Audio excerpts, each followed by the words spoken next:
सांगितलं की बाबा त्याच्या आईने त्याला त्याच्या अंगातले हे गुण ओळखून त्याला प्रेरणा दिली थोडक्यात. मग साधारणपणे तेव्हा तू कितवीला होतास? त्या 5वी ते 10वीचा जो पिरियड असतो की आपल्या मुलाने स्टेजवर जावं, आपल्या मुलाने वक्तृत्व स्पर्धेत भाग घ्यावा, आपल्या मुलांनी गायन स्पर्धेत भाग घ्यावा आणि बक्षीस म्हणजे बक्षीस यायची आमच्याकडे त्यावेळी. पण नंतर मग मी कंटाळा केलेला, काय हे तेच आपण आता यावर्षी काय मी मोठेपणी कोण होणार, त्याच्या पुढे काय मी अजून काय होणार, अरे काय त्या आईला आमच्या जाणवलं कुठेतरी की नाही हे काहीतरी वेगळी मागणी यायची. मग आईने ते बघितलं, मी ते जादूची पुस्तकं वाचायचो किंवा मित्र घरी आले की काही ते दाखवायचो त्यांना. मग आईने कळलं की ह्याला इथून पुश द्यायला पाहिजे आपण. मग आईने ते टायडेज मॅजिक शॉप शोधलं मुंबईमध्ये दादरला. ते आंतरराष्ट्रीय कीर्तीचं म्हणजे जगात कुठेही गेलं तरी टायडेज मॅजिक शॉप लोकांना माहीत असतं सगळ्या जादूगारांना. मग आई तिकडे गेली, मग आई तिकडनं काय काय घेऊन यायची. मग आई मला समजावून द्यायची, ते मला कळायचं नाही कधी कधी हे काय. मग मी त्यांना पत्र लिहायचो, त्यावेळी काय फोन नव्हते. हा रायटिंग पत्र. आणि मग आई परत गेले दुकानात, दुसऱ्या काय गेले सांगे तुमचा मुलगा पत्र काय मस्त लिहितो.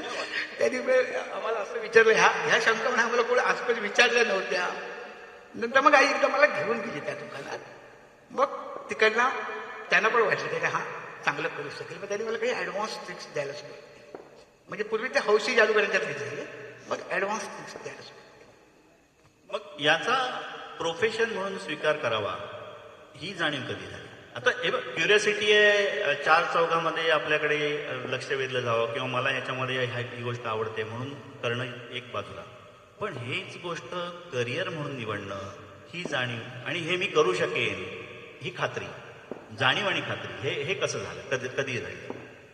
एक तर 5वी ते 10वी मध्ये मी ते छोटे मोठे प्रयोग दाखवा, मित्रांना करा असं करत होतो तेवढ्या पुरतं आपलं. पण 10वीची परीक्षा आली, मग बंद. मग 11वीला गेलो तेव्हा पण NM जोशी मध्ये पण मी कधी काही परफॉर्म नाही केलं. NM जोशी मध्ये याच्यातले हे गुण माहीत नव्हते, पण हा प्रॉम्प्टली काय काय बोलायचा. म्हणजे काय की अधिकारी सरांनी याचं एकदा कौतुक केलं होतं की नांगर म्हणजे काय, अँकर, बोटीला जहाजाचा जो याच्यासाठी होल्ड करण्यासाठी लावतात त्याला काय, एवढी जवळजवळ 60-70 मुलं असतील. शायर होते, शायरी होत्या, पहिल्या 5तले होते, पहिल्या 10तले होते, पण एकालाही ते उत्तर देता आलं नाही. ह्या पठ्ठ्याने सांगितलं की दॅट इज अँकर. येत असेल पण कदाचित नाही सांगितलं. आणि दुसरं तसंच अधिकारी सरांचीच गोष्ट आहे की त्यांनी ती फुलराणी या नाटकाचा संदर्भ घेतला होता आणि ही ती फुलराणी नाटक त्याचं ओरिजिनल कोण आहे लेखक, त्याचंही उत्तर या पठ्ठ्याने दिलं होतं. तेव्हा याच्यामध्ये ना हे सगळे गुण तेव्हाही होते, पण बुजरा स्वभाव हा त्याचा तेव्हाही होता. ते सगळं आईकडनं आलं. कारण आमची आई वाचनालयाची सभासद होती. आता आपण बघतो की आपण रात्री एखादं रील बघितल्याशिवाय झोपू शकत नाही किंवा व्हॉट्सअप वाचत आपण बघतो. आता मोबाईल आल्यामुळे, पण त्यावेळी पुस्तकं वाचायची. त्यावेळी ते पुस्तकं आईने आणली, त्या आई झोपली की ते पुस्तक मी घ्यायचं आणि मग मी ते पुस्तक वाचायचं. मग त्याच्यामध्ये पॅगमेलियनचा संदर्भ आला की त्याच्यावरनं ती फुल रॅली केलं वगैरे. पॅगमेलियन म्हणून जे मूळ नाटक होतं त्याच्यावरनं मग मुलांनी ते ती फुल रॅली केलं आणि ती सगळी भाषेचं सौंदर्य होतं त्याच्यामध्ये, की भाषा कशी. आणि तिथून मला कळलं की हात चलाकी ही जादू नव्हे. लोकांना असं वाटतं हात चलाकी केलेली लपवाछपवी, ती जादू नसते. तर जादू तुमच्या भाषेची असते. तुमची जीभ ही खरी जादूगार असते. त्यावेळी तुम्ही काय बोलता नेमकं. आजही जेव्हा मला एखादा ऍक्ट परफॉर्म करायचा असतो तर त्या ऍक्टला मी स्क्रिप्ट लिहून काढतो, काय संवाद बोलायचे काय नाही. त्याच्यानंतर ते संपूर्ण स्क्रिप्ट मी एडिट करतो, त्यातला अनावश्यक भाग काढून टाका. कारण ते शॉर्ट अँड स्वीट झालं पाहिजे. रटाळ होता कामा नये, लोकांना कंटाळा येता कामा नये. मग ते एडिटेड स्क्रिप्ट जे होतं त्याच्यामध्ये लाल पेनाने आम्ही अंडरलाईन करतो की कुठे मला खिशात हात घालून वस्तू काढायची आहे आणि त्या खिशात हात घालताना लोकांचं लक्ष माझ्या हाताकडे जाऊ नये म्हणून मी काय बोलायचं. त्याला माइंड डायव्हर्शन. जेव्हा आपलं प्रेक्षकांचं लक्ष दुसरीकडे फोकस करणं, त्यासाठी काय करावं लागेल. ते जेव्हा करायला लागलो तर त्यासाठी मला पुस्तकांची प्रचंड मदत झाली. की कुठल्या वेळेत मी काय बोलला किंवा कुठल्या वेळी काय बोलला तर त्याची कशी मजा शो पण एंटरटेनिंग होतो आणि तुमचं काम बेमालूम होतं. ही गोष्ट सत्य आहे. कारण अनेक लोकांचे प्रयोग आम्ही बघतो. जादूगार बरेच आहेत. अगदी जादूगार रघुवीर पासून ते इंद्रजी, जादूगार इंद्रजीत आणि आणखीन आपले ते गंमत जम्मत करणारे असे बरेचसे जादूगार आहेत. पण भाषेची कमांड आणि पब्लिकला खिळवून ठेवण्याचं जे सामर्थ्य आहे ते निनादकडे ना हे असं उपजत आहे. आणि ते उपजत आहे म्हणण्यापेक्षा ती ह्या अशा अवांतर वाचनातून वगैरे त्यांनी ते मिळवलंय. आता ज्या वेळेला तू 11वी आणि 12वी या फील्डमधनं जेव्हा तू बाहेर आलास त्याच्यानंतर तुझा एक टप्पा आहे आयुष्याचा.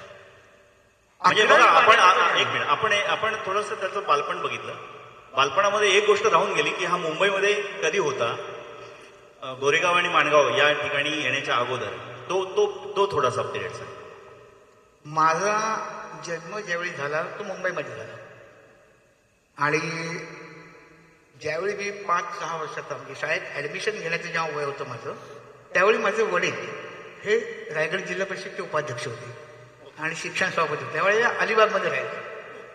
त्यामुळे पहिली, दुसरी, तिसरी ती मुळाक्षर मी अलिबागमध्ये गेलो आणि त्याच्यानंतर मी मुंबईला गेलो. म्हणजे मला वाटतं कधी 4थी पासून मी मुंबईत शिफ्ट झालो आणि ते 10वी पण मग मुंबईतच होतो. मुंबईमध्ये साधारणपणे कुठे वाचलेलं होतं? मुंबईतलं ग्रँड रोडला चुनामली म्हणून एक गल्ली आहे, चुनामली, आणि त्या गिरगाव परिसरात पास्ते बाइंडर्स म्हणून माझे आजोबा फेमस होते. बाइंडर्स म्हणजे त्यांचा प्रेस होता, बुक बाइंडिंग. म्हणजे त्यावेळी ते स्वातंत्र्य झाल्याची पुस्तकं गांधीजींची होती ते बनवायचे, पुन्हा छोटी मोठी पुस्तकं छापायची. ते पास्ते बाइंडर्स फेमस होते आणि तिथे आम्ही चुनामलीमध्ये मी राहायचो आणि तिथून एक 3-4 मिनिटावर रॉबर्ट मनी टेक्निकल स्कूल होतं. नाही, मराठी मीडियमचं स्कूल होतं, रॉबर्ट मनी टेक्निकल स्कूल. ते होतं ऍक्च्युअल फॉरेनच्या एका संस्थेचं.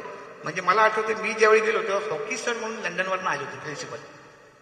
हॉकीस्टन हे आमचे शेवटचे परदेशी प्रिन्सिपल, त्याच्यानंतर मग इकडचे प्रिन्सिपल झाले हॉकीस्टन रिटायर झाल्यानंतर. पण रॉबर्ट मनी शाळा ही टेक्निकल हायस्कूल होती आणि त्यावेळी बरेचच्या पालकांना असं वाटलं की आपले पाल्य इंजिनियर व्हावेत. त्यामुळे त्यांनी मला त्या टेक्निकल स्कूलमध्ये टाकलं होतं. म्हणजे तिथे जे वायरमन, पुन्हा लोहार काम, स्मिथ, कार्पेंट्री, तंत्रज्ञान ते सगळं होतं तिथे. रॉबर्ट मनीमध्ये ती ट्रंक लायब्ररी मिळाली, त्याच्यातनं पुस्तकं वाचून थोडं डेव्हलप केलं. मग 11वी-12वी पर्यंत आईने आणून दिलं. पण तोपर्यंत असं काय वाटत नव्हतं की हा व्यवसाय करावा. जेव्हा FYला मी महाड कॉलेजला ऍडमिशन घेतलं तेव्हा महाड कॉलेजला कसं तिथल्या स्थानिक मुलांचं वर्चस्व होतं. आम्ही इकडनं 30 किलोमीटर त्या STने जायचो. महाड स्टँडला उतरलं की पुन्हा 2-3 किलोमीटर चालत जायचो कॉलेजला. त्यामुळे कॉलेज संपतंय कधी आणि येऊन बस पकडतोय कधी माणगावला.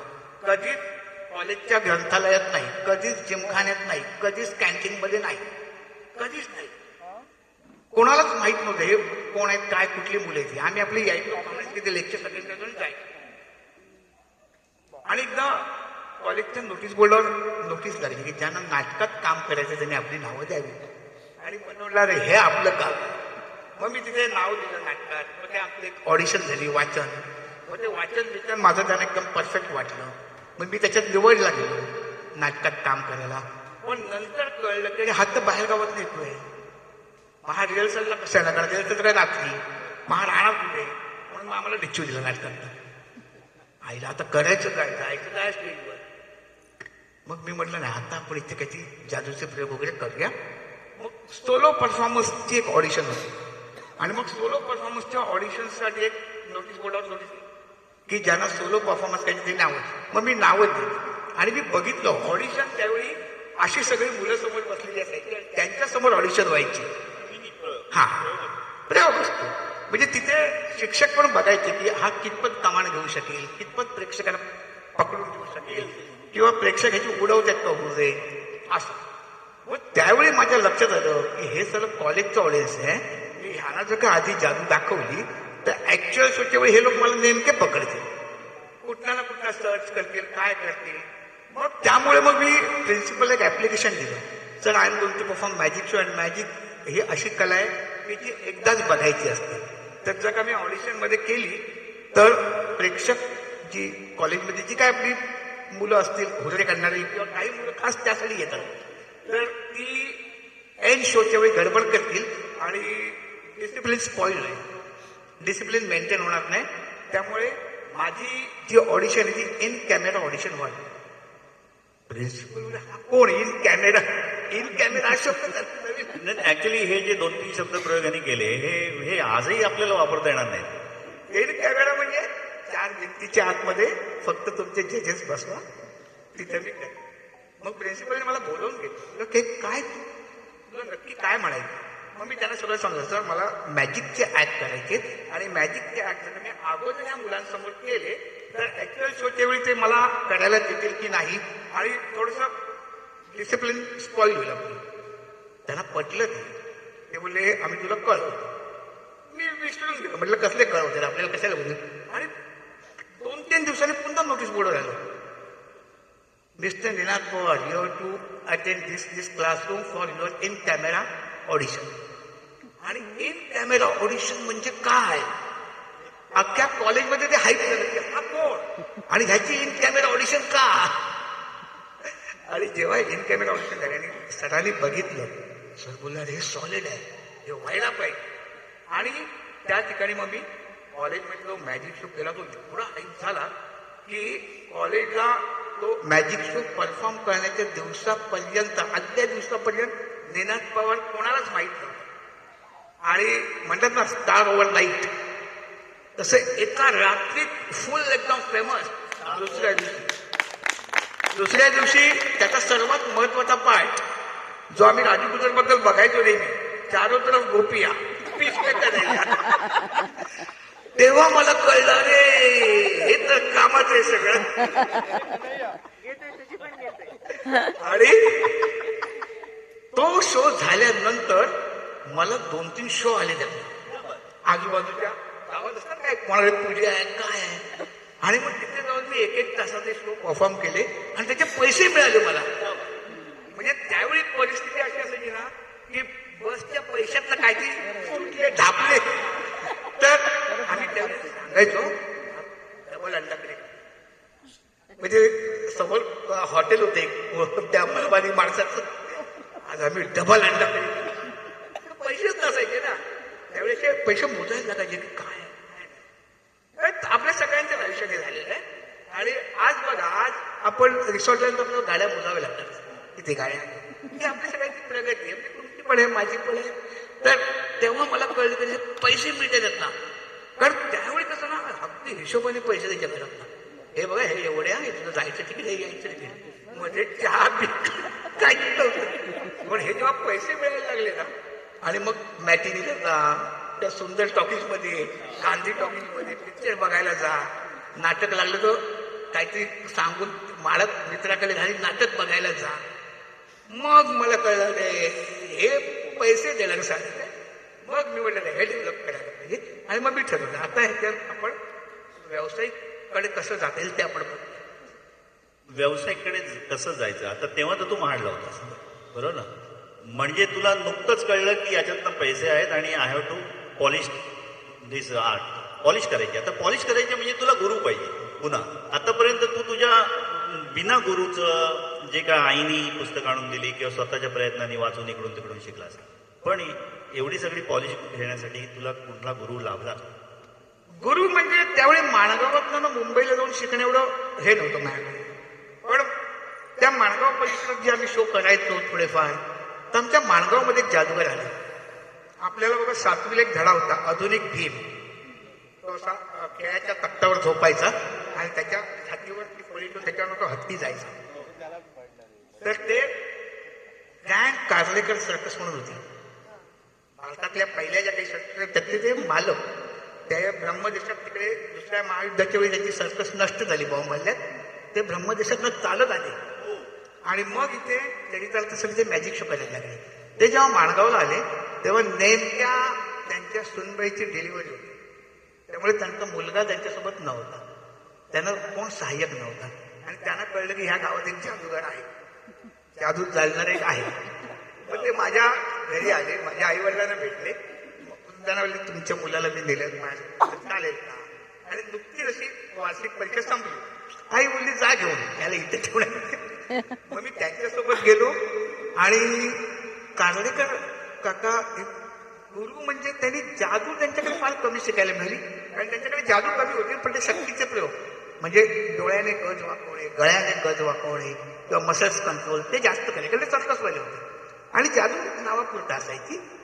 मग त्यांच्यात मी जी जादू दाखवली होती त्यांना आणि लोकांना प्रचंड आवडायला आहे. हा सवाल एकटाच काढतोय. मग पण कार्लेकरांकडनं मला व्यवहार शिकायला मिळाला की जे काय आजच्या शोचं कलेक्शन झाले त्यात आपण आपलं जेवण, आपलं हॉटेलचा खर्च, राहण्याचा खर्च कसा आपण भागवला पाहिजे किंवा ज्या दिवशी जास्त कलेक्शन येईल त्या दिवशी बिर्याणी खायची ते मला कार्लेकरांकडनं शिकायला मिळालं. त्याच्यानंतर 12वी झाली, ग्रॅज्युएशन झाल्यानंतर मी मुंबईत गेलो पुन्हा जॉब बघायला. मग त्यावेळी असे छोटे मोठे जॉब सोनी ऑर्सन टेलिव्हिजन कंपनीमध्ये मी होतो. सोनी ऑर्सन, सोनी टीव्ही जेव्हा भारतात आला तेव्हा ऑर्सन सोबत कोलॅबोरेशन होतं. मग सोनी ऑर्सनचे असेंब्ली ऑपरेटर जे असतात तुम्ही एवढं करा मग पुढे सरका त्याच्यामध्ये जे होतो. पण तिकडे पण काय व्हायचं माझ्या दांड्या भरपूर व्हायच्या व त्यामुळे ती सर्व्हिस सोडली. मग तिकडनं मग मी खादी भंडार म्हणून होतो फोर्टला. खादी भंडारमध्ये मी अकाउंट्स डिपार्टमेंटला होतो. अकाउंट्स सगळे लिहिण्यासाठी तिकडे पण बरेच दांड्या आणि दांड्यामध्ये कसं professional show Shanmukhananda hall, Shivaji मंदिर, दीनानाथ ऑर्केस्ट्राज मधनं मला बोलवायला लागले. त्याची अशी कथा आहे की तिथे मी मॅजिक करत नव्हतो, तिथे बोलक्या बावल्या करायचो.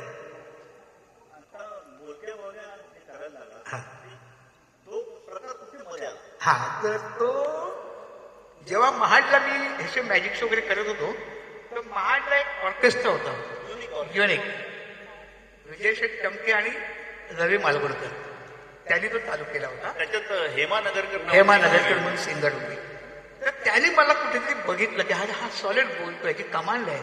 मग त्यांनी मला तिकडे निवेदक म्हणून बोलवलं कॉम्पॅक्ट. आणि आमच्याकडे एक मिमिक्री आर्टिस्ट पुण्यात नाही यायचा आणि तो अशोक सराफपेक्षा सॉलिड त्याची नाटकं असायची.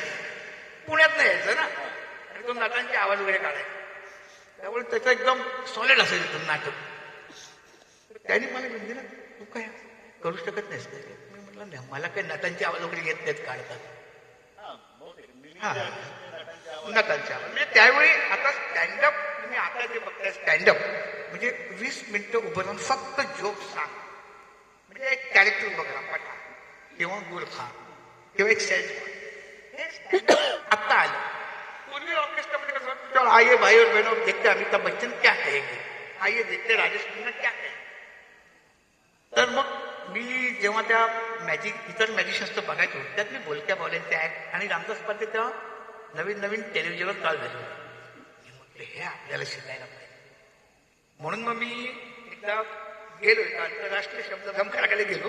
त्यांनी मला हाकलून लावले काय नाही शिकण्यासाठी गेलो पण असं पण शिकवत नाही ना त्याने हाकलून लावलं. मग मी तिकडनं खाली आलो त्याच्या घरात आणि म्हटलं आता काहीतरी जेवूया म्हणून जेवायला गेलो हॉटेलमध्ये. समोरचा माणूस पेपर वाचत होता. तो पेपर उघडून बघितला तर त्यात एक शब्द श्री जादूगर श्रीधर के बोलक्या बावल्यांसह अशी जाहिरात घेतली जादूगर श्रीधर के आणि त्याला खाली फोन नंबर होता. मी लगेच जाऊन 2 रुपये 1 रुपयाचा कॉईन टाकून त्या पब्लिक मला फोन केला त्यांना. ते बोलले तुम्ही कुठे आहात? ते म्हणले मी दादरला. अरे मग या बोलले मी ते प्रभादेवीला राहतो. सिद्धिविनायक मंदिरच्या समोर कृष्णवाडी म्हणून गेले होता त्या पहिल्या शाळेत. मी तिथे गेलो आणि श्रीधर की तेव्हा नुकताच एक नवा कोरा बोलका भावला घेऊन घरी आली आणि त्या कीरने मला लगेच बॅग उघडून भावला काढून दाखवला. मी तो पहिल्यांदा भावला बोलका भावला काय टीव्हीवर पहिल्यांदा तो भावला बघितला आणि त्याने त्या माणसाचं वैशिष्ट्य म्हणजे लगेच माझ्या हातात दिलं. नवा कोरा आणलेला भावला शो पण केला माझ्या हातात दिला आणि त्या ऑपरेटिंग वगैरे मला दाखवलं. मला आपल्याकडे तर मी त्यांना म्हणलं कुठे मिळेल? असं एक माणूस बनवतो तर किती किंमत? 1500. 1500 रुपये. आता 15 रुपये नाही पैशा. शेगवाणांच्या हॉटेलमध्ये 30 पैसे प्लेट भजी एकदम वर्गात जोरात हा बघा 30 पैसे प्लेटची भजी. 1500 आणायची कुठला? त्यांना ते कळलं माझ्या चेहऱ्यावरचं ते सगळं.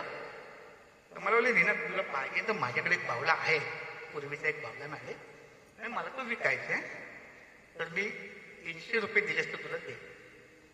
तर म्हटलं केर मी ना, तर म्हटलं मी माझ्याकडे काही एवढे पैसे नाही. ते बोलले तू घेऊन जा. हा जमा केली. कारण काय माहिती त्यांची पण खोली नाही कमी लहान अशी ती पत्र्याची वगैरे होती. त्यामुळे मुंबईत तुम्हाला सामान ठेवायचं कुठे, हा नवीन आणलाय, हा घेऊन जा. मी तो पावला घेऊन तसाच घरी आलो.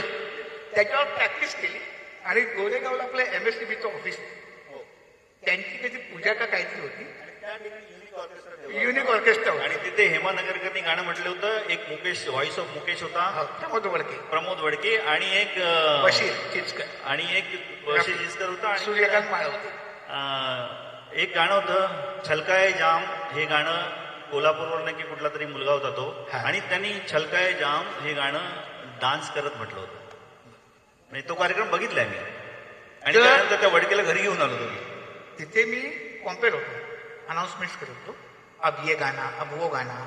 आणि नेमका तो पुण्याचा मेनू लेट आला. आणि काय करायचं. तर मी त्या रवीला बोललो, बघ माझ्याकडे असंच आहे, ऍक्ट करूया का आपण.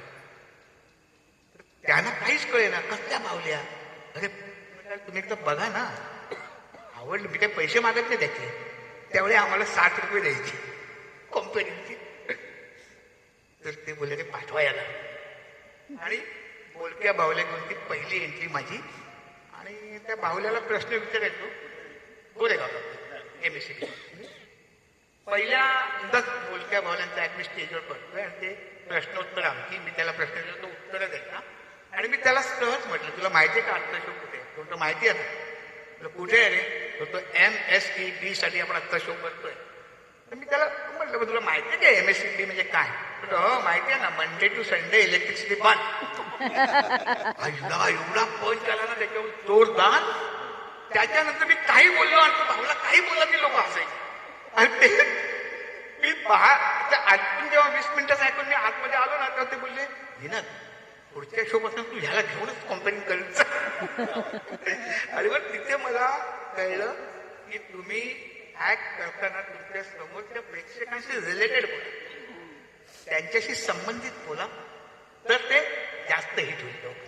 निनादचं आणखीन एक वैशिष्ट्य असं आहे की निनादने एक गोष्ट सांगितली की तुम्ही जेव्हा ॲज अ आर्टिस्ट म्हणून स्टेजवरती येता, मग तुम्ही गायक असाल, मिमिक्री करणारे असाल, किंवा काही गोष्टी सांगणारे असाल, कविता वाचणारे असाल, तुम्ही ज्या वेळेला विंगेतनं माईकपर्यंत येताना तो काळ तुम्ही काय करता त्याच्यावरती तुम्ही कितपत यशस्वी होणार आहे ते ठरतं.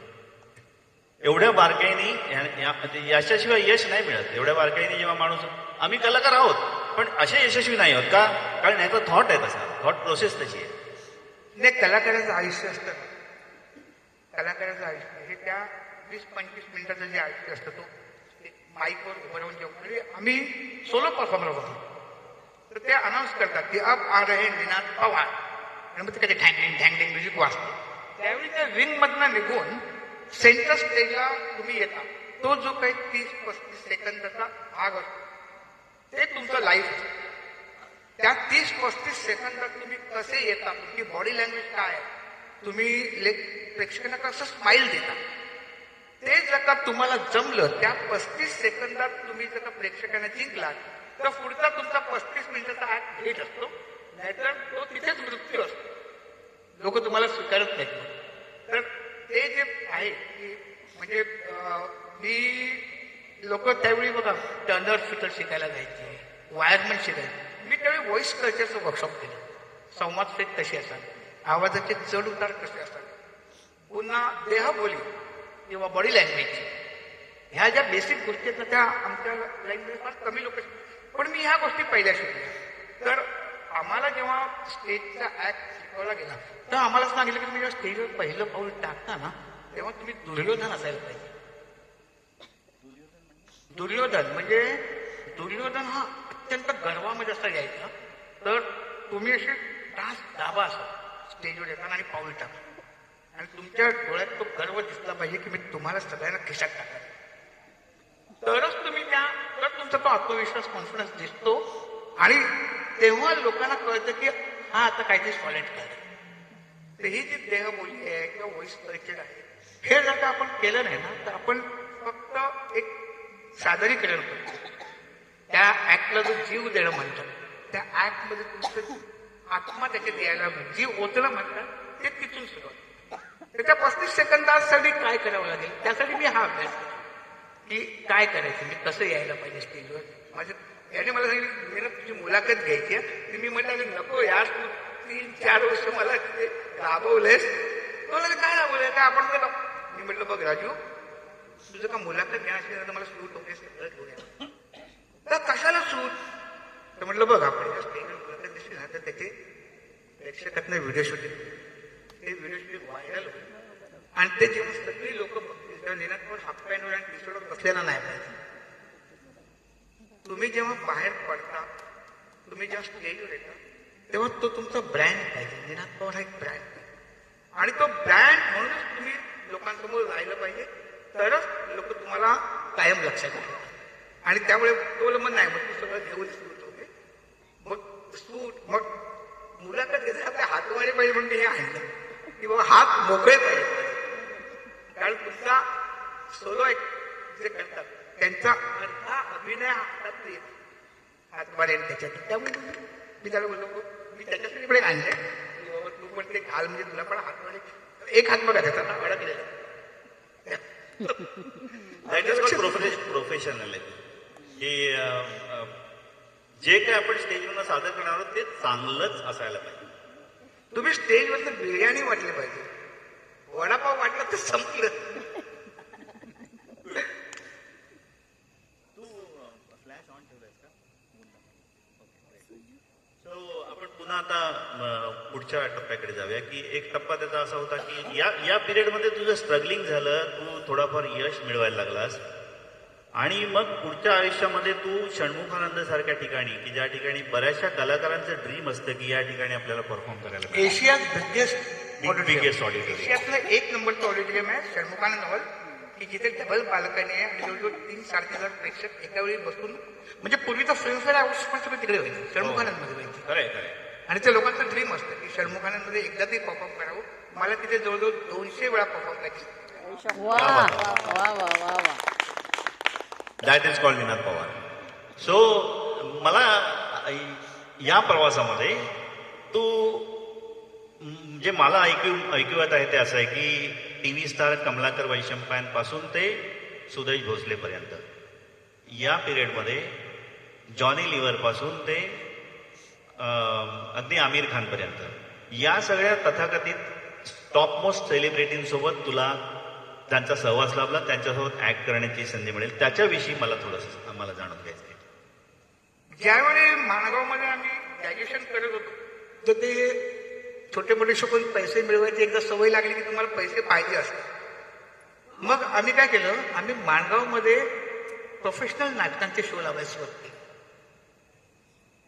काचेचा चंद्र, पुरुष, टोमी नवेस, मोरूची मावशी ही नाटकं आम्ही मुंबईतनं बुक करून घेऊन यायचो आणि त्याचे शो लावायचो. मग तिकीट विक्री मग त्याची पब्लिसिटी ही जबाबदारी माझ्याकडे असायची. मग मी सकाळच एका रिक्षाला कळणा लावायची निघायचो. आज रात्र होती 9 वाजता माणगाव इंग्लिश स्कूलच्या रंगमंचावर आणि मग त्या नाटकाचं वळण वगैरे काय ना तो प्रकार होता. त्याच्यामध्ये मुंबईच्या नाट्यवर्तुळात कळलं की माणगावला एक निनाद पवार म्हणून आहे तो चांगली मॅनेजमेंट आणि जवळजवळ बऱ्याच वेळा हाऊसफुल शो गेली. तर एक ठाण्याचा ऑर्केस्ट्रा होता चंद्रकांत मांजरेकर यांचं. ते आमच्याकडे आले आणि बोलले की शोधत आले निनाद पवार कोणी ते आले आमच्या घरी आले.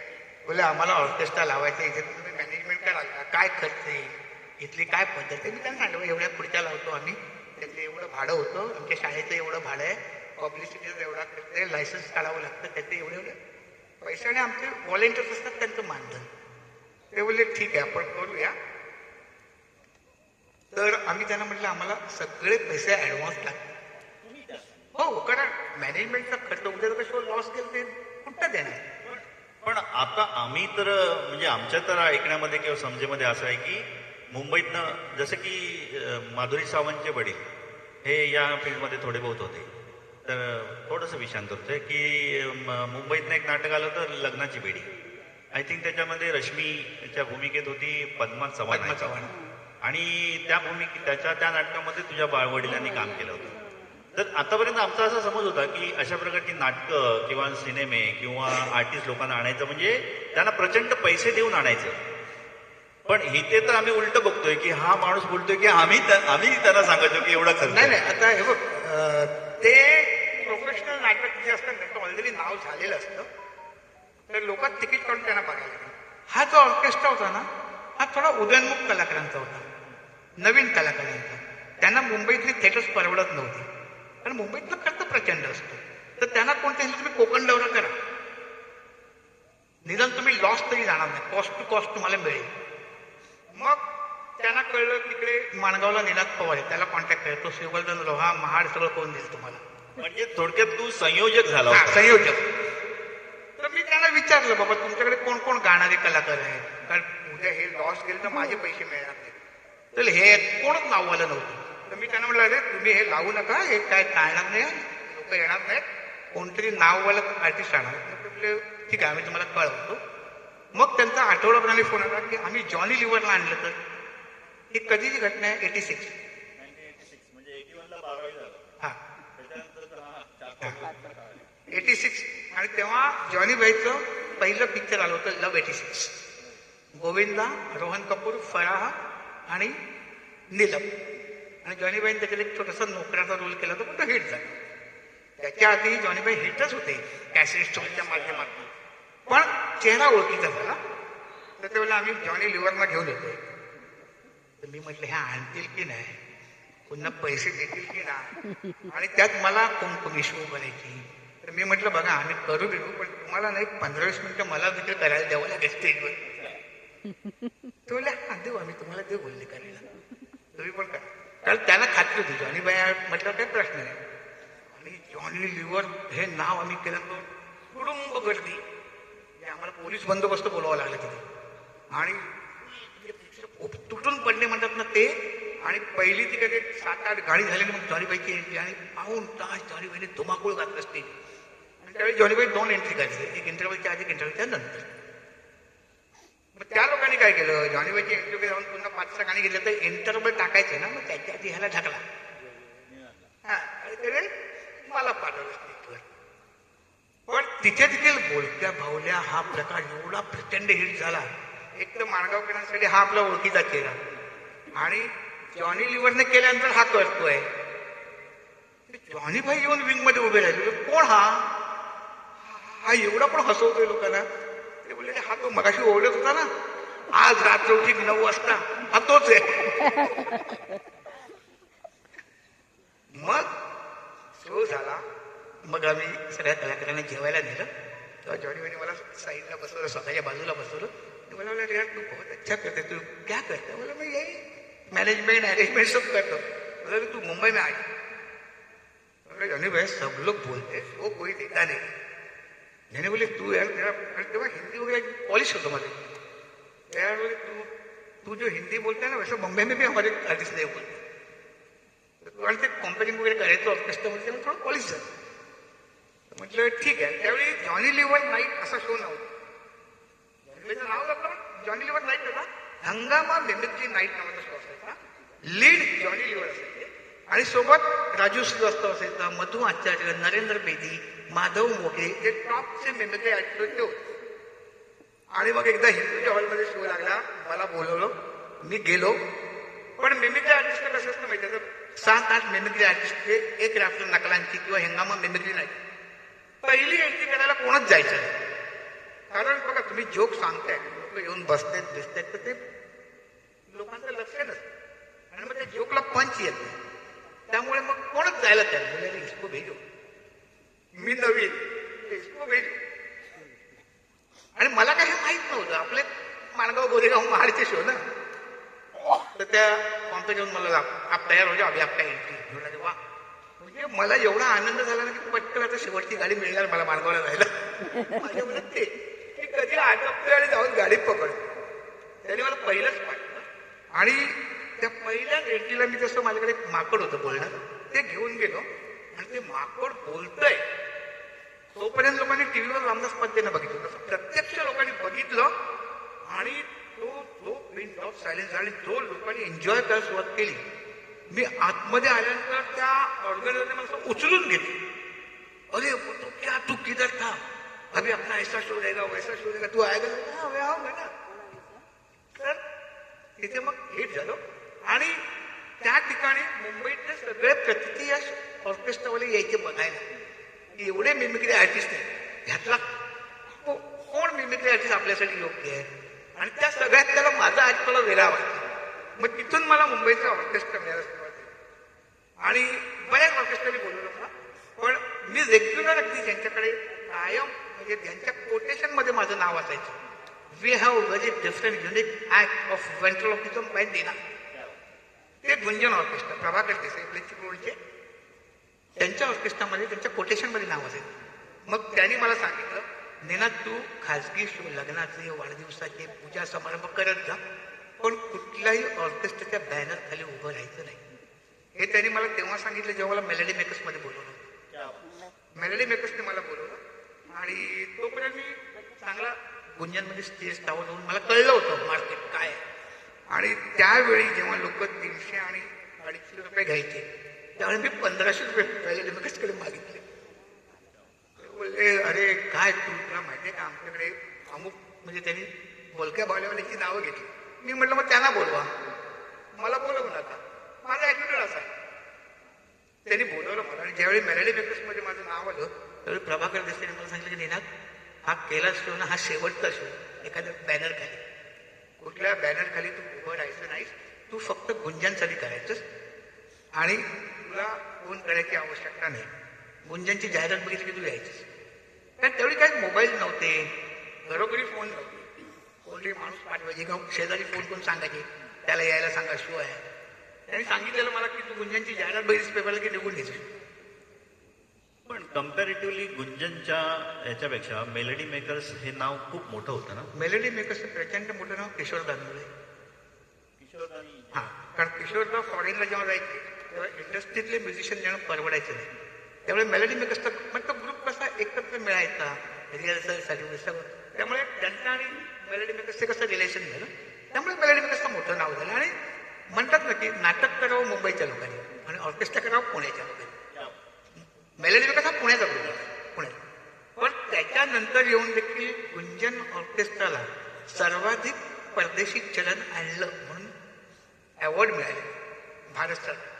एवढे परदेश होते त्यांच्यासोबत मी पण गेले की आम्ही काही वेळा सकाळी यायचो आणि पुन्हा रात्री जायचो. म्हणजे ते इमिग्रेशन वाले आणि कस्टमर इथे काय जेवायला नाही, इथे म्हटलं मलेशिया असं व्हायचं. अतिशय वेगळ्या प्रकारचं जीवन हा जगलेला हा कलाकार आहे. सो या काळामध्ये अजून कुठचे कलाकार जे ज्याला आपण टॉपचे कलाकार म्हणू, जसं आता तू यांचं नाव घेतलंस, जॉलीबाईंनी बोलवायला सुरुवात केली, त्या ह्याच्यातनं बरेचसे ऑर्केस्ट्रा त्या नेटवर्क महिन्याने ओपन झालं, तिकडे करायला लागलं. ऑर्केस्ट्रामध्ये प्रचंड म्हणजे लोक म्हणायचे अरे हो ना मिमिक्रीमध्ये खूप खा जात आहे, प्रचंड म्हणजे एकदा. आणि माझी पहिल्यापासून सवय होती की प्रेक्षकात काय आहे आज त्याच्यावर मला बोलायचं, एकतरी लाईन त्याच्यावर यायला पाहिजे. त्यामुळे मी गेलो शोला की पहिली पाठीमागे बॅनर काय आहे, आज प्रमुख पाहुणे कोण आहेत ते बघ. एका षण्मुखानंदच्या शोला बाळासाहेब ठाकरे प्रमुख पाहुणे होते. बाळासाहेब ठाकरेंचा एका वेगळ्या शोला होते, त्याच्यासोबत पण एक किस्सा आहे. पण एका शोला राज ठाकरे प्रमुख पाहुणे होते, तेव्हा ते शिवसेनेमध्ये होते. तर मी लगेच आमच्या साऊंडवाल्याला जाऊन सांगितलं की बाबा माझ्या ऍक्टमध्ये एक असा पॉईंट येईल त्यावेळी तू एक कॉर्डलेस माईक तयार करायचा तो राज साहेबांना लिहून दे. तो बोलला काय मारबीर खायला असेल मला.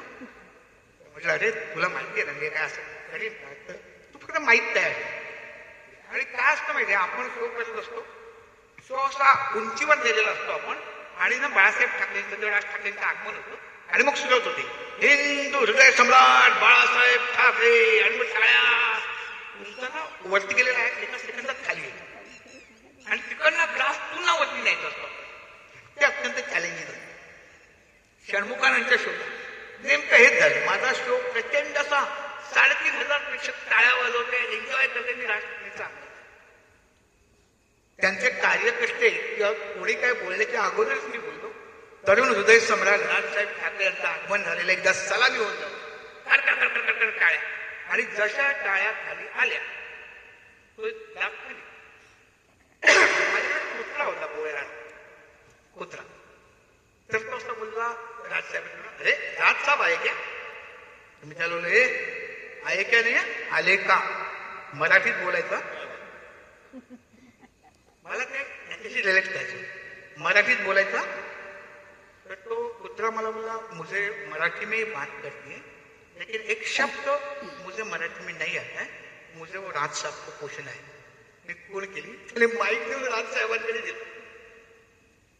बाहुल्याने राज साहेबांना विचारलं, राज साहब हमारे पैंट को चेन होती है, उसको मराठी में क्या कहते? काय उत्तर कोणाकडे?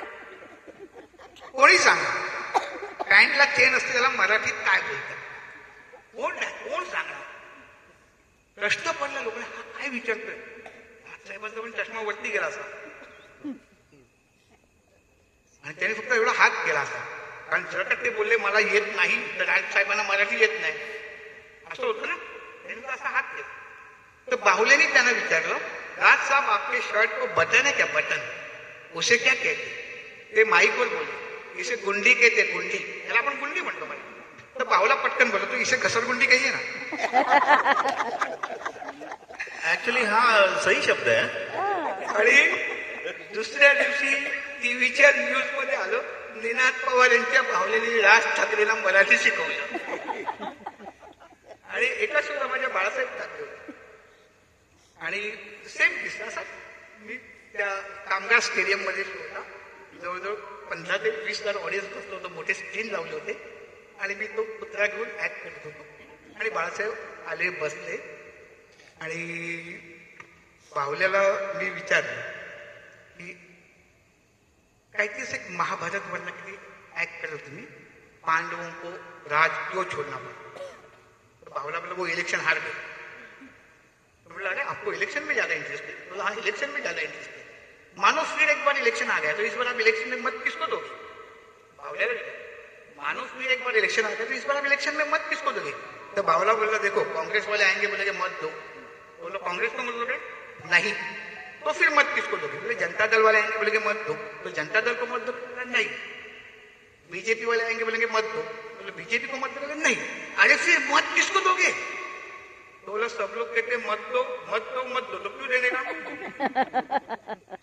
मैं त्याला बोला, देखो ऐसे नहीं, मत किसी न किसी को देना चाहिए. अगर आप मत नहीं देते ना, इसलिए गलत आदमी कुर्सी पे आते. मत तो किसी न किसी को देना चाहिए. तो बावला बोला, मत तो उसी को दूंगा जो मराठी लोगों को आगे लेके जाएगा. पिन ड्रॉप साहेब 15,000 ऑडियन्स. बाळासाहेबांचा पण चष्मा वरती. मला कळलं पब्लिक माझ्या ताब्यात आहे. मी म्हटलं, अरे फिर मराठी लोगों को आगे कौन लेके जाता है? आता लोकांना म्हटलं बाळासाहेबांचं राहू. मी त्याला विचारलं, अरे मराठी लोगों को आगे कौन लेके जाता है? तो बावला बोला, बस कंडक्टर आगे चलो आगे चलो आगे चलो. बस कंडक्टर आगे लेके जाते. त्याच्यानंतर जेव्हा मध्यंतर पडलं आणि आम्ही आपल्या तिकडे चहा पित होतो, एक आला आमच्या ऑर्केस्ट्राला आणि बोलला, अरे तुला बाळासाहेब बोलवत आहे. कारण तिथे असते चेष्टा मस्करी करायचं. अरे बोले, खरंच तुला बोलवत आहे. मी बोललं, जा तूच जा. आणि त्यात तो AK-47 म्हणून त्यांचा बॉडीगार्ड आला. तो कुठे, तो बाहुल्या कळणार कुठे? त्याला बोलवलं साहेबांनी. मग मी गेलो, बाळासाहेब बसलेले VIP रूम मध्ये. मी जाऊन पाया पडलो त्यांच्या. आणि तो लगेच प्रेस फोटोग्राफर तिकडे होती. मी असं पाया पडलो. बाळासाहेब बोलले, हा बघा हा पण पुढारीच नाही, हा कॅमेऱ्यात बघून पाया पडतो. बाळासाहेबांनी मला बोलले, बस मला पण तुला 2-3 जोक सांग. मग बाळासाहेबांनी काही जोक सांगितले. मग एकदा उद्धवच्या मुलासाठी, तेजसच्या बर्थडेसाठी मला बोलवलं होतं. मग बाळासाहेब सांगायचे मला काय त्यांच्या युनियनचे काही कार्यक्रम असले की सांगायचे, तो एक बाहुल्या करणारा त्याला आणा. आणि मग त्यातून मला रमेश मोरे म्हणून एक हॉटेल युनियनचे लिडर होते, ते माझ्या समोरच्या बिल्डिंगमध्ये राहायचे. त्यांनी पण बऱ्याच वेळा बघितलं होतं. आणि मग त्याने एकदा आमच्या खाली नाट्यावर मला बघितलं. मला तू तोच ना रे बाहुल्या वगैरे करतोस? म्हटलं हा. आणि तोपर्यंत मी अतिशय चांगला सेटल झालो होतो. म्हणजे टॅक्सी वगैरे मला परवडत होती. मी टॅक्सी घेऊन शोला वगैरे जायचं. परीक्षा एक असतं ना, पण पोटासाठी काय करतोस? तू काय करतोस? मी बोलक्या बाहुल्याने जातो, पण पोटासाठी त्यांना कोण सांगणार. आणि त्यांनी मला लेला पेंटा हॉटेलमध्ये जॉबला लावलं. तर तो असा पावले तसा फायदा होता मला की लीला पेंटा 5 स्टार हॉटेल जे एअरपोर्टच्या समोर तिथे ना, तिथे काही दिवस जॉब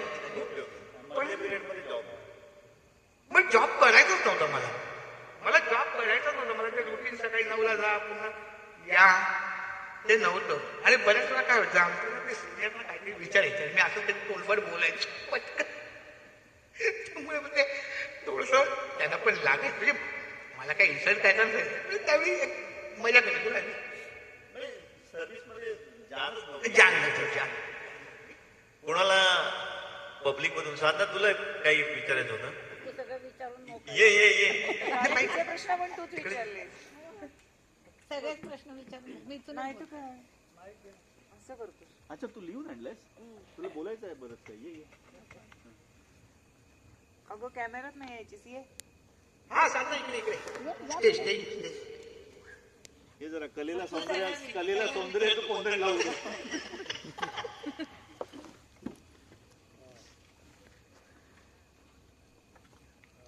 नमस्कार. मी पहिल्यांदा जेव्हा पेपरमध्ये बघितलं की दीनाथ पवार भाऊली म्हणून, तेव्हा मला वाटायचं की कोण आहे हा नक्की. आणि जेव्हा म्हणजे गेट टुगेदरच्या वेळेला जेव्हा भेट झाली तेव्हा मला वाटलं की आपल्या वर्गात आपण एवढे वर्ष कधी बघितलंच नाही. त्याच्यामुळे खूप आनंद झाला. म्हणजे वर्गात मी तेवढा नव्हतो दखलपात्र. त्यावेळेस जास्त कधी संबंधच नाही झाला.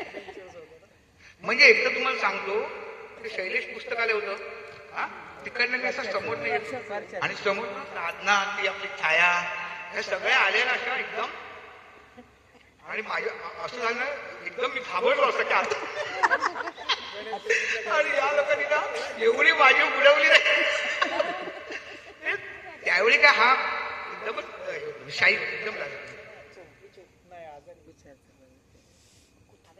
राजूजी तर बहुतेक प्रश्न विचारलेत माझे.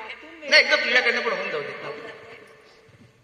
वयाच्या कितव्या वर्षी प्रयोग शिकण्यात तू या क्षेत्रात आवड म्हणून सुरुवात केली आणि का, आणि येथे कसा आलास? तुला ही जादू प्रथम कोणी शिकवली? तुझे गुरु कोण?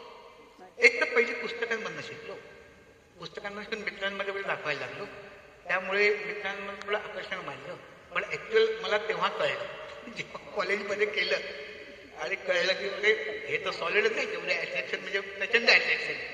मग तिथून आणि जेव्हा पैसे मिळायला लागले एकदा तुम्हाला माहिती पैसे मिळायला लागले की आपण त्या गोष्टीला धरून ठेवू. तुझा पहिला प्रयोग कुठे झाला त्यात तुला ह्यात यश मिळाले म्हणून तू पुढे व्यावसायिक बनलास का, किंवा तुझे नवीन ध्येय काय होते?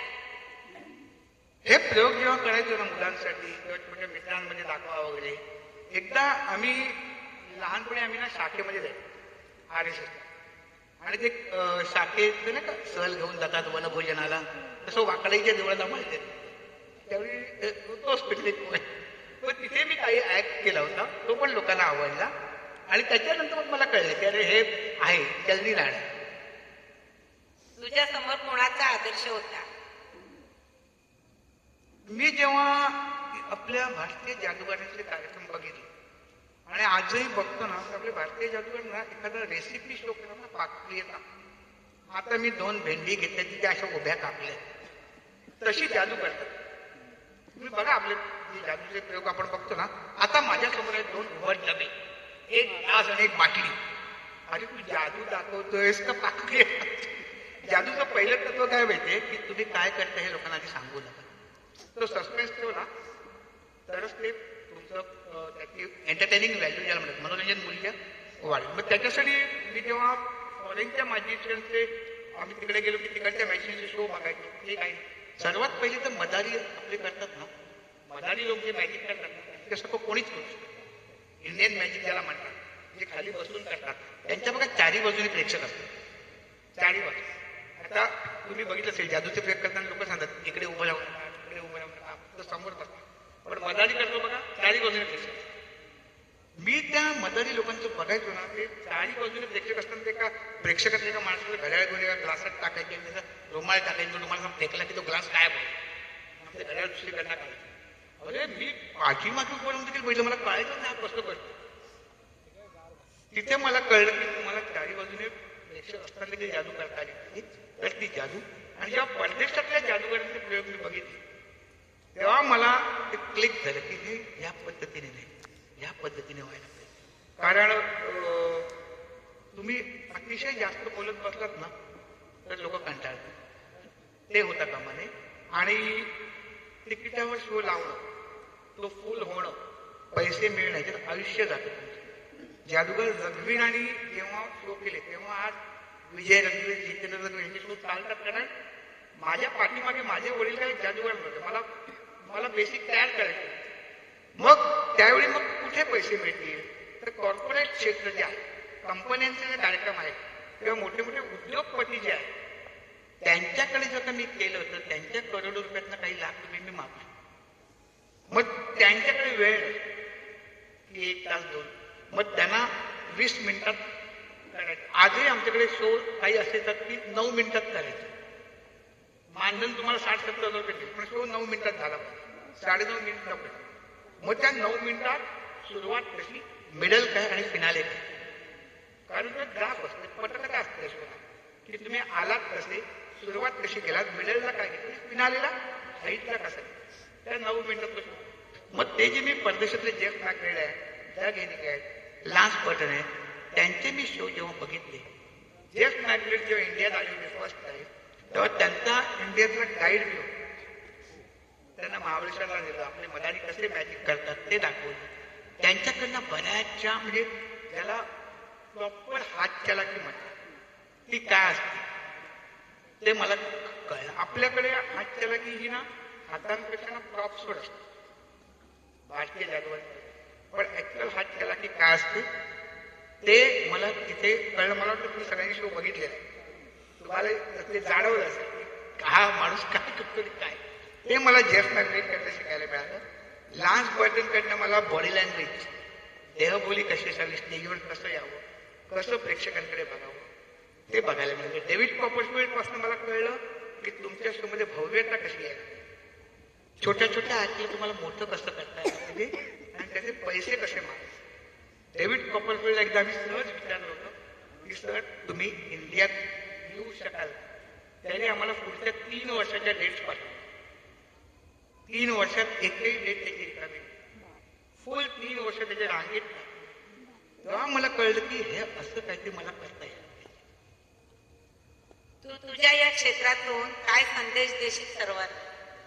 हे जे क्षेत्र आहे ना हे प्रचंड पैसे कमवून देणार, फक्त मेहनत पाहिजे, कल्पकता पाहिजे. एका कंपनीने मला एका शो साठी बुक केलं आणि त्यांनी सांगितलं नीना तू मागशील ते पैसे आम्ही तुला कोरा चेक देऊ बोलले, पैसे तू टाक, पण तुझा शो असा झाला पाहिजे ना की बातम्यांमध्ये यायला पाहिजे. तर मी त्यांच्याकडे 3 दिवस मागून घेतले. मला म्हटलं 3 दिवस द्या, मी करू शकेन की नाही, कारण मला पण तेवढं हे नव्हतं. मग 3 दिवस मी त्यांना विचारलं त्यांचे ऑडियन्स काय नाही, त्याचा अभ्यास केला आणि 3 दिवसानंतर मी त्यांना सांगितलं की मी तुमचा शो करतोय. ते बोलले पैसे किती, तर म्हटलं पैसे तुम्ही द्याल, मी तुमच्याकडे पैसे मागत नाही, तुम्ही शो फक्त बघा. कारण मला पण खात्री नव्हती, आवडला तर आपण करूया. आणि त्या शो मध्ये असं झालं की जवळजवळ 35 देशांमधनं त्या कंपन्यांच्या जेवढ्या मॅचेस होत्या ते प्रतिनिधी आले होते. 35 देशांमधनं प्रतिनिधी आले होते. आणि आपण हे स्टेजवर करतो अशी जादू करायची नव्हती, तर लोकांशी राऊंड टेबल लावून बसले आणि प्रत्येकाच्या टेबलवर ड्रिंक्सचे ग्लास, स्नॅक्स वगैरे, आणि टेबलवर जाऊन मला मॅजिक दाखवायची. प्रत्येक ह्या 5 माणसांना दाखवलं की पुढच्या टेबलवर तिकडच्या 5 माणसांना दाखवलं, ज्याला क्लोजअप मॅजिक म्हणतात, ते मला करायचं होतं. आणि मी पत्त्यांचे प्रयोग दाखवतो, कॉईन्स, नाण्यांचे प्रयोग दाखवतो. आणि एका टेबलावर मी गेलो, तिथे एक सुंदर मुलगी बसली होती आणि तिचे आई वडील होते. तर मी त्या मुलीला म्हटलं जस्ट टेक वन कार्ड. तिने कार्ड काढलं, मी म्हटलं don't show it to me and don't watch it you. तर ते आई वडील म्हणजे शी इज अ ब्लाइंड, ती आंधळी आहे. That's more interesting. मग मी तिला काय सांगितलं की त्या पत्त्यावर फक्त हात ठेव आणि इमॅजिन कर की हा पत्ता कुठल्या रंगाचा आहे, काळा आहे का लाल. ती बोलली हा पत्ता लाल आहे. मी लाल मध्ये जरा two types, art and diamond. Which one is this?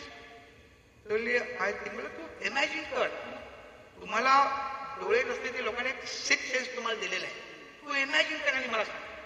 ती बोलली I think this is diamond. So okay, त्या 13 कार्ड्स इन द डायमंड, एका केला 13 पत्ते. तुला काय वाटतं हा पत्ता कुठला असेल? पिक्चर कार्ड आहे का नंबर कार्ड आहे? ती बोलली I hope this is 8 of diamond. आणि तो पत्ता मी उघडला तो 8 ऑफ डायमंड. शेवटचा प्रश्न. एक मिनिट, हा किस्सा पूर्ण करूया आपण. ते एवढे असे झाले ना की सगळी लोक बघायला लागले काय झालं. तर मी त्यांना म्हटलं की बघा, तुम्ही 35 देशांमधून आलात, तुमची माझी काही ओळख नाही, आपण पहिल्यांदा भेटतोय. ह्या मुलीला मी हा जो ऍप दाखवला त्यात माझं काहीच नाहीये, जे काय ते तिथे आहे. आणि तिला एक सिक्स सेन्स लोकांनी दिलेला, देवाने दिलेला आहे. तर ती सांगू शकते तुम्हा सगळ्यांमध्ये किंवा आपल्यामध्ये काय कॉमन आहे. आणि मी त्या मुलीला प्रेक्षकात पाठवतो. माझा एक साथीदार तिला हाताला घेऊन प्रेक्षकात गेला. तिने प्रेक्षकातल्या 12 लोकांना हात लावला. त्या 12 लोकांना आम्ही वेगळं काढलं आणि त्यांना विचारलं तुम्ही आपापसात चर्चा करी मला सांगा की तुमच्यात काय कॉमन आहे. ते 12च्या 12 लोक बोलले आम्हाला सगळ्यांना जुळी मुलं. आता ह्याच्यामध्ये ना जादू काहीच नसतं. जेव्हा मी त्याला 3 दिवसानंतर सांगितलं की मी हा शो करतोय तुमचा, पैसे तुम्ही द्यायचे, त्यावेळी मी त्यांना सांगितलं की मला तुमच्या येणाऱ्या प्रत्येक प्रेक्षकांना बायोडाटा पाहिजे. त्या बायोडाटामध्ये दिलं होतं कोणाला किती मुलं आहेत, कोण काय करतं, कोणाची मेसेज काय. आणि ते जेव्हा हॉटेलच्या लॉबीमध्ये एंट्री करत होते तिथे पण आम्ही वेलकम करून त्याने जादू दाखवतो. आणि ते नाव कळलं त्यांचं की माझा असिस्टंट त्यांना लक्षात ठेवा. मी त्याला सांगितलं की ही 12 जुळी माणसं आहेत ना, ती तू लक्षात ठेव. ती त्यांनी लक्षात ठेवली, कुठे कुठे बसली. आणि त्या मुलीला जो पत्ता दिला होता ना, तो ऍक्च्युअल मीच तिच्याकडनं बोलून घ्यायचं. ते टेक्निक असतं की प्रेक्षकांकडनं काय बोलू. तिने 8 ऑफ डायमंड सांगितल्यानंतर मी हे केलं आणि माझा साथीदारच तिला घेऊन प्रेक्षकात गेला. तोच हात लावायचा तिचा. आणि ती 12 जुळी मुलं म्हटल्यावर ते जे उडाले. आणि दुसऱ्या दिवशी न्यूज मध्ये आलं, magician Ninad gives eyesight to blind girl. आणि त्यावेळी मला लाखात पेमेंट मिळालं. लाखात त्यावेळी ही जवळजवळ 25 वर्षापूर्वी घटना आहे. आणि मला कळलं की ह्या व्यवसायामध्ये पैसा आहे, फक्त तुम्हाला तो काढता आला पाहिजे. आणि मग त्यासाठी मला कळलं की कसा अभ्यास करायचा, तुमच्या प्रेक्षकांची नाडी कशी ओळखायची, काय तुम्ही प्रेक्षकांना काय द्यायची. जादू सगळी तीच असते, फक्त तुम्ही सादर कशी ते कळलं. आणि मग तिथून मग कधी मागे वळून बघावं लागलं. शेवटचा प्रश्न. घरातील पत्नी व मुलांची साथ कशी मिळाली? तुझा या कॅरियर मध्ये त्यांचं योगदान आहे का? नक्कीच योगदान आहे. म्हणजे ज्यावेळी माझं लग्न ठरलं तर मी काय जॉब करत नव्हतो, पण मी जॉब करत नसताना माझ्याकडे फोन होता. तर मुलीकडचे विचारलं मुलगा काय करतो, जादूचे प्रयोग करतो. त्यांचा पुढचा प्रश्न काय असेल, कुठल्या कुठल्या शाळेत. त्यांना म्हटलं मी शाळांमधनं जाऊन शो करतो. तर मी म्हटलं मी शाळांमधनं शो करत नाही, तुमची जादूच्या प्रयोगांची संकल्पना वेगळी आहे, मी वेगळ्या प्रकारे शो. तर त्यावेळी मी धीरूबाई पण होते, मी धीरूबाईंच्या घरी पण शो केला होता. तर म्हटलं हे माझे क्लायंट आहेत, मी धीरूभाई अंबानींसाठी केलंय, मी आनंद महिंद्रांसाठी केलंय, या लोकांसाठी मी शो करतो. म्हटलं मी शाळांबद्दल नाही करत, तेव्हा तुम्ही मला असं सत्यनारायणच्या पूजेत वगैरे पण फार कमी बघा. मग आम्ही तुमची चौकशी कोणाकोणाकडे करतो, मुलीची चौकशी करतात ना की नक्की हा मुलगा काय. तर तिथे पण माझं उत्तर असं होतं ना, अरे म्हटलं मी जर का तुम्हाला सांगितलं राजू कुठेकडे चौकशी करा, चांगलंच सांगेल माझ्याबद्दल. तुम्ही तुमच्या ओळखीचे कोण आहेत इव्हेंट लाईन मध्ये काम करायला, त्यांना विचारा आणि मग तुम्ही ठरवा ना की मुलगी द्यायची की नाही तुमची. मग त्यांनी त्यांच्या ओळखीच्या इव्हेंट्स मध्ये काम करायला विचारलं. ते बोलले अरे तो सॉलिड खडूस माणूस आहे बोलली, पण बोलले आमच्या लाईनला माणूस असलाच पाहिजे तरच तो पैसे कमवतो. आणि मग ते लग्न झालं. लग्न झाल्यानंतर एकदा विशेषते माझ्या अल्बम सांगताना बोलले अरे ह्याचा शो मी बघितलाय, हा लाल कोटवाला सॉलिड. तुम्ही म्हणलं हा कसा काय तुझ्या ओळखीचा? म्हटलं मग मी कोण आहे? तो माझाच फोटो होता. म्हटलं मग हा कोण आहे? तुला हा तुम्ही आमच्या कॉलेजमध्ये आला होता. तर म्हटलं कुठलं कीर्ती कॉलेज? हा म्हटलं कीर्ती केलंय म्हटलं का कॉलेज शो केलाय म्हटलं एकदा. मग तिच्या घरातली सांगायची कसं आहे, किती दिवस करणार आहे. आणि मी तिला सांगितलं मला सोड, तू पण नोकरी सोडून दे, तुला पण गरज पडणार नाही नोकरी करायची. पण ती तिच्या आई वडिलांची एकुलती एक, म्हणजे वडील नाही तिला, तिच्या आईची एकुलती एक मुलगी आहे, तिला भाऊ नाही आहे. तर मग कुठेतरी तिला पण असं वाटायचं. मी म्हटलं ठीक आहे, तुझे जे काही पैसे दिले तुझ्या आईसाठी ठेवून दे, पण हा आपण असा माझा व्यवसाय. पण तिने पण मला सांगितलं की ह्याच्या पुढे तू नोकरी हा विषय करायचा नाही, हेच करायचंय. आणि एकदा मला वाटतं 31 डिसेंबरला एव्हिडन्स त्या एका रात्रीत मी किती 1.5 लाख रुपये कलेक्शन केलं होतं. तर तिची आई बोलली हे बघा तुझा नवरा नक्की काय करतो. काहीतरी 2 नंबरचा व्यवसाय नाही. म्हणजे आपल्या मराठी लोकांची ना, आपल्या महाराष्ट्रीय लोकांची तेवढी हेच नसते की बाबा एवढे पैसे मिळू शकतात कार्यक्रमांचे किंवा ते नसतं त्यांना. त्यामुळे बायकोनी मला फुल परमिशन दिली.